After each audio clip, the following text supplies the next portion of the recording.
Hi everyone, it's the Music Reel and it's Nicola Burton from Music Means Business again.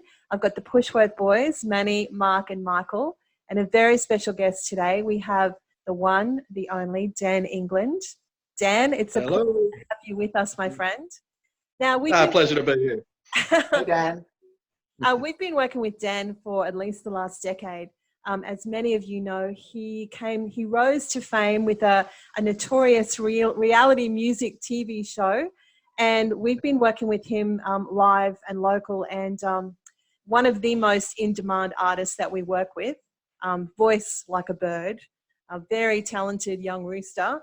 And we're here today to talk to him about how life has been with him during lockdown for the last 6 weeks with no gigs, which is, quite historic, first time ever, and what he's looking forward to when we do actually get released back into the wild. So, boys, what questions have you got for Mr. England today? All right, can I, look, I'll kick off. Okay. Look, Dan, 10 years, mate, actually over 10 years between you and me. And yeah, a bit longer. And it has, mate, so holy shit. I think we've known you longer than you've known your wife. Holy hell. Yeah, definitely. Yeah, sorry, mate, to make that analogy. But look, I'm really curious. I mean, I go back to, and I did follow the trajectory from the start, even though we didn't know you in the good old bad days of that, that particular TV series. But I will mention it, Australian Idol. I guess that would have been eye-opening for you as a young guy, and the mechanisms like in place, and how that was engineered by large labels and et cetera, et cetera. And in a roundabout way, I guess what you did, I admire greatly. Obviously, you had done the series. There was a record offer or a record deal offer, which you rejected, and I'm glad you did for obvious reasons. And now you're still working in the, in the live entertainment sphere, and you're about to make a foray into the, recording sphere once again. Can you tell us from that time frame to where you are now, how you've progressed in the music industry, and what's the secret to your success of keep on keeping on, because you have made a career in the music industry at various levels. So yeah, definitely. Well, with the whole Idol thing, I was 21 when I went on it, so I was, pretty young, and I'd been gigging with my band at the time around Brisbane, and just sort of doing the local scene and the Irish pubs actually mainly, and so yeah, my bandmates said go and have a crack at this thing and see what happens, and so yeah, I rocked up and did really well out of it. So yeah, as you said, I was offered a contract from Sony, which was on advice from my solicitor to turn down because it was a terrible contract. Mm-hmm. And so I ended up signing independent with Mike Stangel and Jellyfish Music, and put out a bit of music with those guys. And then just been gigging away, and I think the key to it is just constant gigging. You know what I mean? It's keeping yourself out there, keeping yourself seen as much as you can. I did a 15-month straight tour on the road with 260 shows on the tour, and I think we did every state and capital, and it was great, but it was just purely to get face out there and, keep yourself fresh in people's minds. Absolutely, brilliant. Now, just tell us briefly what's coming up, like in terms of the recording side. I've got a collab coming up with Tyrone Noonan from George that yourself has actually set up.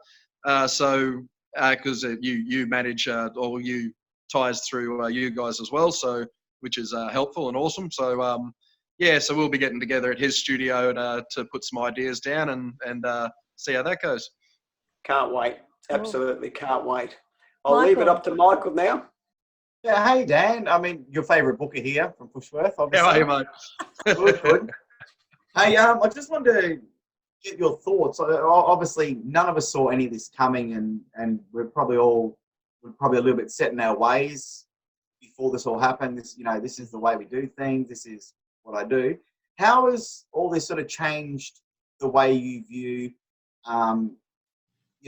music, gigs, performing live? Is there anything that you think it's changed you for the better or the worse, and things that you might change going forward? Well, I think if anything, I've seen from stuff I've been putting online, people are really missing live music.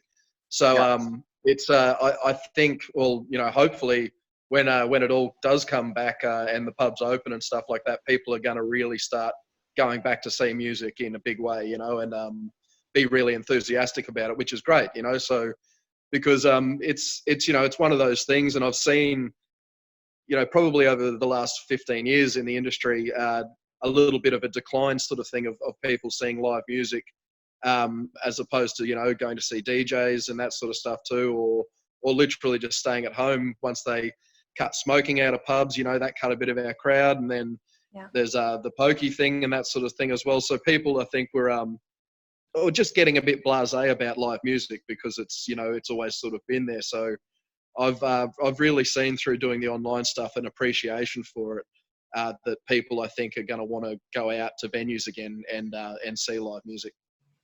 And for you as a predominantly live artist, mm-hmm. How much have you missed not being in front of people and not being actually able to perform in front of people? Definitely. Yeah, for sure. A lot. It's been such a massive part of my life for so long. Yep. So it's and as you said, we get into a routine of just doing your thing, packing your gear up and heading off every weekend to different venues, and it's great just for social interaction, and we're at a point now where we literally can't even just go and see mates. So it's definitely impacted me in that way. I can't wait to get back out there and just start playing for people. Absolutely. Mark? Well, I guess I'd have to ask, what have been your top 3 tips for staying sane and healthy during all this bullshit, Dan?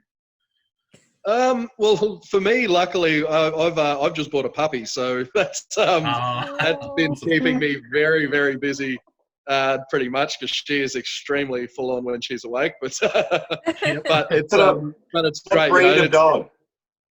She's a Maltese Shih Tzu, so a little tiny fluff ball thing. Yeah. But so that's been sort of keeping me fairly occupied. But and just playing lots of music, just honing and refining the skills, and trying to, as I said, posting a bit of stuff online to keep people interested. I've also done a couple of a friend of mine organised a private group gig where people paid $10 a head to be invited into the private group, and then I did a 2-hour show. Cool. Which actually worked really well. Made a bit of money out of it, and it's a great way to go about it, because it's not just out there free to the public. People actually have to be interested in it to want to see something. Yeah, the value of live music, and I think that's so important. Dan, thanks for reminding everyone. There's so many people been out there playing for free, but you guys need to make a living out of it. So that's an important concept. So one final question for you, Dan. If you could time travel back to December, what message would you give yourself? I don't know, I think I was already kind of, I'm lucky that I've got good bookers and had a decent amount of savings and stuff like that sitting in the bank. So it wasn't too bad. I've been able to finally get onto the whole Centrelink thing, and we're lucky to live in a country where we can get assistance, which is great, So, I was able to pay a bit of rent in advance and stuff, at least with money I'd made through you guys. And I think I've dealt with it pretty well. It's great. And, I'm getting lots of friends of mine that are sending me clips of them recording stuff, and which has been awesome, just to see people starting to get back into their music again. So. Yes. No, great answer. And I think, once again, it's the theme of resilience, isn't it? It's like having that financial backup so that when something like this happens, you can actually deal with, whatever faces you. So it's not such a terrible thing. So well done, Dan, because you're such an in-demand artist. You have had a lot of gigs coming through this year. So thank you for that. Yeah. It's lucky, and building a good rapport with the venues that you play at is such an important thing to have them want to book you again, and to keep repeat. Exactly. Mark, that's not COVID-19. You're sort of covering. No, I've got this tickle, man. I cannot get rid of it. Well, I've been trying all bloody episode just go, no, it's not Vampire, there. Mark, vampire.